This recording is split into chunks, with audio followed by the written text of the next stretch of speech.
नमस्कार, स्वागत करती हूं आपका जयपुर गुलाबी टाइम्स में। आपके साथ मैं हूं अंशु। प्रदेश में आगामी 1 सितंबर से सभी धार्मिक स्थल आमजन के लिए खोले जा सकेंगे। कोविड-19 संक्रमण को देखते हुए गृह विभाग इसके लिए अलग से गाइडलाइन जारी करेगा। दिखाते हैं पूरी खबर विस्तार से। मुख्यमंत्री ने कहा कि ये ग्राम रक्षक पुलिस और जनता के बीच सेतु का काम करेंगे, जिससे पुलिस के प्रति आमजन में विश्वास और बढ़ेगा।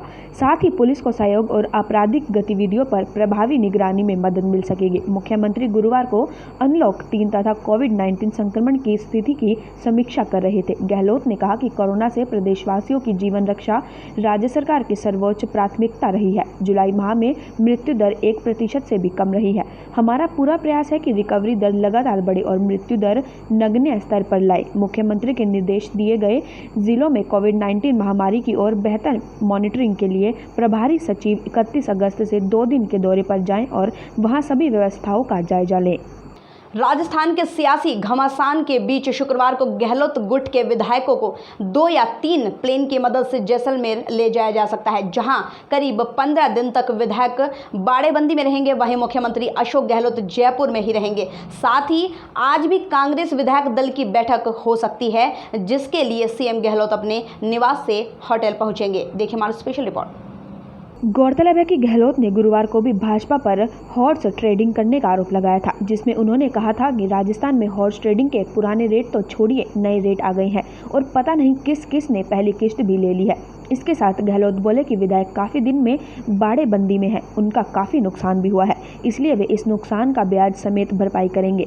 इसके साथ उन्होंने आश्वस्त किया कि विधायकों के क्षेत्र में समस्याएं तत्काल दूर की जाएंगी। हाईकोर्ट ने बसपा के 6 विधायकों के कांग्रेस में विलय के मामले में विधानसभा स्पीकर सीपी जोशी, सचिव और 6 बसपा विधायकों को नोटिस भेजा है। 11 अगस्त तक जवाब मांगा गया है।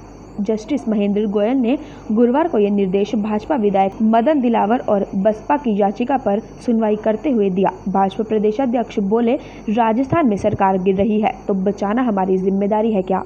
भाजपा प्रदेशाध्यक्ष सतीश पुनिया ने लिखा, अशोक गहलोत जी का प्रवचन सुने, दिल्ली जाना कौन सा गुनाह है?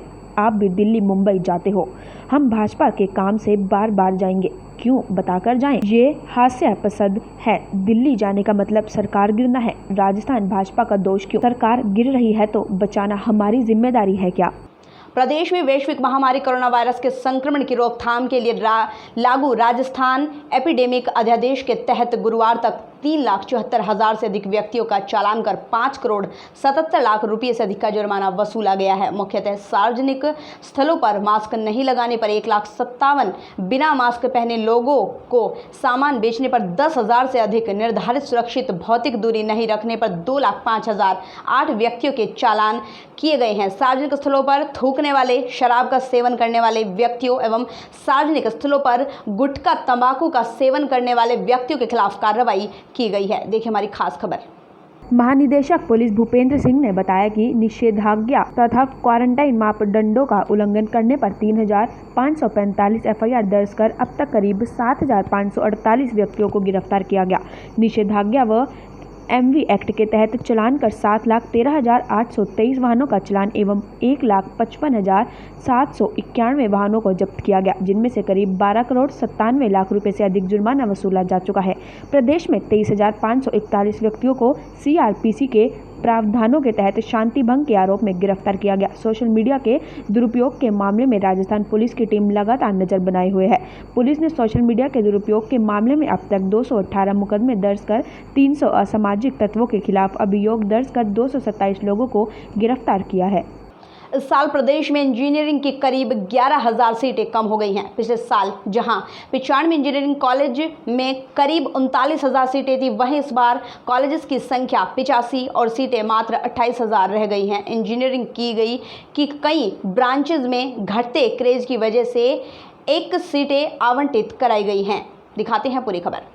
रीप के को कन्वीनर मनीष गुप्ता ने बताया कि इन सीटों पर एडमिशन के लिए रीप के पोर्टल पर गुरुवार में स्टूडेंट्स ने आवेदन शुरू हो गए थे। 21 अगस्त तक स्टूडेंट्स ऑनलाइन आवेदन कर सकेंगे। इसके बाद 12वीं और डिप्लोमा के नंबरों के आधार पर मेरिट बनेगी और कॉलेज अलॉट होंगे। गौरतलब है कि रीप के द्वारा राजस्थान टेक्निकल यूनिवर्सिटी BTU से संबंधित और कुछ अन्य कॉलेजों की इंजीनियरिंग की सीटों पर एडमिशन होते हैं। इस साल एंट्रेंस टेस्ट से नहीं बल्कि 12वीं और डिप्लोमा के नंबरों पर आधारित एडमिशन एडमिशन हो रही हैं, इसलिए घटी सीटें। एजुकेशन एक्सपर्ट पुनीत शर्मा ने बताया कि किसी भी इंजीनियरिंग की ब्रांच में एडमिशन नहीं होने पर ब्रांच बंद कर दी गई या जिसमें कम एडमिशन हुए हैं उनमें सीटें कम करवा ली गई हैं। कई कॉलेज भी बंद हुए हैं। साथ ही artificial intelligence, machine learning, data sciences जैसी नई ब्रांचेज शुरू हुई हैं। उच्च व टेक्निक शिक्षा सूची शर्मा ने कहा कि सीटें कम हुई हैं क्योंकि 10 कॉलेज बंद हुए हैं और रोजगार के अवसर ध्यान में रखते हुए कॉलेजों ने पुरानी ब्रांचों में सीटें कम कराई हैं। दूसरा पक्ष यह भी है कि इस बार आर्टिफिशियल इंटेलिजेंस जैसी नई इमर्जिंग ब्रांचेज में करीब 1000 सीटें आई हैं। फीडबैक अच्छा आया तो आगे सीटें भी बढ़ेंगी। राजनीतिक उथल-पुथल के बीच अब राजस्थान यूनिवर्सिटी को स्थायी कुलपति मिलने में भी समय लग सकता है। दरअसल राजभवन ने राजस्थान यूनिवर्सिटी में नए कुलपति के चयन के लिए गठित कमेटी द्वारा भेजे गए 5 नामों के पैनल को रद्द करते हुए वापस से पैनल तैयार कर भेजने के लिए कहा था, लेकिन फिलहाल चल रहे राजनीतिक उथल-पुथल के बीच कमेटी की मीटिंग होने के आसार नज़र कम आ रहे हैं। जानकारी के अनुसार सर्च कमेटी अब 15 अगस्त के बाद मीटिंग करेगी। दिखाते हैं पूरी खबर विस्तार से। राजभवन के कुलपति के लिए सर्च कमेटी की ओर से भेजे गए नाम रद्द किए गए हैं। ऐसे में कमेटी वहीं रहेगी और नए आवेदन भी नहीं मांगे जाएंगे। 217 आवेदनों में ये चयन करके नाम राजभवन भेजे जाएंगे। 11 जुलाई को कुलपति प्रोफेसर RK कोठारी का कार्यकाल पूरा हुआ था। कुलपति चयन समिति की पहली ऑनलाइन मीटिंग हुई तो 4 में से एक सदस्य GD शर्मा ने भाग ही नहीं लिया।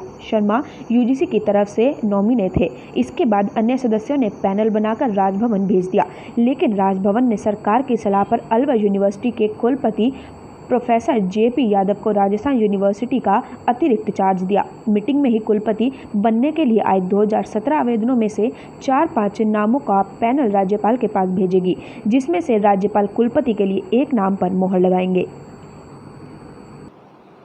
अभी तक की खबरों में बस इतना ही। बाकी की खबरों के लिए देखते रहिए जयपुर गुलाबी टाइम्स। नमस्कार।